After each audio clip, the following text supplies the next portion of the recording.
আজকের এই ক্লাসে আমরা আরেকটি এক্সপ্রেশন নিয়ে কথা বলবো, যেগুলো আমরা ডেইলি লাইফে ব্যবহার করে থাকি। প্রতিদিন কোনো না কোনো প্রয়োজনের ক্ষেত্রে আমরা ব্যবহার করি, যেগুলো কি আমার তাকে ভালো মনে হতো। এই যে আমার তাকে ভালো মনে হতো, এই যে বিষয়টা, তারপর কি তোমার তাকে বেকার মনে হতো। প্রত্যেকবার আমরা দেখতে পাচ্ছি মনে হতো। হ্যাঁ, এই যে মনে হতো, এর জন্য আমরা কি করব? ইউজড টু ফাইন্ড, এটা আনবো। ইউজ টু ফাইন্ড মানে মনে হতো। আচ্ছা, এবার বাক্যগুলো গঠন করব, তাহলে কোন স্ট্রাকচার?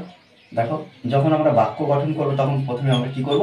সাবজেক্ট আনবো, তারপরে ইউজ টু ফাইন্ড আমরা ব্যবহার করবো, তারপরে আমরা অবজেক্ট নিয়ে আসবো, প্লাস ওটি এইচ, অন্যান্য কিছু যদি থাকে তো আমরা বসাবো। তাহলে প্রথম বাক্যটা যদি আমরা সুন্দরভাবে ট্রান্সলেট করি, তাহলে প্রত্যেকটা বাক্য সহজভাবে আমরা করতে পারবো। তাহলে কি আমার তাকে ভালো মনে হতো, এই যে তাহলে কি মনে হতো, সাবজেক্ট আমরা বসিয়ে ইউজ টু ফাইন্ড ব্যবহার করে দেবো। ইউজ টু ফাইন্ড, আমার মনে হতো, কি মনে হতো। আচ্ছা, তারপরে অবজেক্ট আছে যেহেতু, তাহলে আমরা কাকে মনে হতো? তাকে। Use to find him, use to find him, তাকে মনে হতো কি ভালো, গুড, গুড ভালো। তাহলে কি হলো? আমার মনে হতো, আই ইউজ টু ফাইন্ড, কাকে মনে হতো? তাকে মনে হতো। কেমন মনে হতো? না ভালো, এই যে ভালো, গুড। এবার প্রত্যেকটা কিন্তু সহজভাবে আমরা বুঝতে পারলাম যে কিভাবে করতে হবে। তারপরে কি? আমার তাকে বেকার মনে হতো, তাহলে আমার তাকে বেকার মনে হতো, তাহলে subject I used to find, I use to find, আমার মনে হতো। কাকে? তাকে। একইভাবে ফাইন্ড, একইভাবে কি করব না হিম ব্যবহার করব, তাকে হিম, তাহলে I use to find him, তাকে কি মনে হতো? বেকার, ইউজলেস, ইউজলেস, ইউজলেস বলতে বেকার।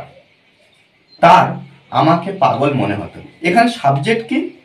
তার, কিন্তু তার মনে হতো, তার মনে হতো আমাকে পাগল, মানে তার আমাকে পাগল মনে হতো, তাহলে এখানে তার আমরা হি ব্যবহার করব। He used to find, use to find, আমাকে মনে হতো me, he use to find me, তার আমাকে মনে হতো পাগল, ম্যাড। ওকে, আমার তাকে চালাক মনে হতো, আমার মনে হতো আই ইউজড টু ফাইন্ড, কাকে? তাকে, হিম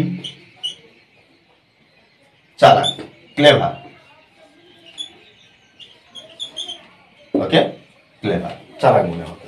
ওকে, দেখো এইভাবে কিন্তু আমাদেরকে বিষয়টা বুঝে বিশ্লেষণ করে আমাদেরকে ট্রান্সলেট করতে হবে।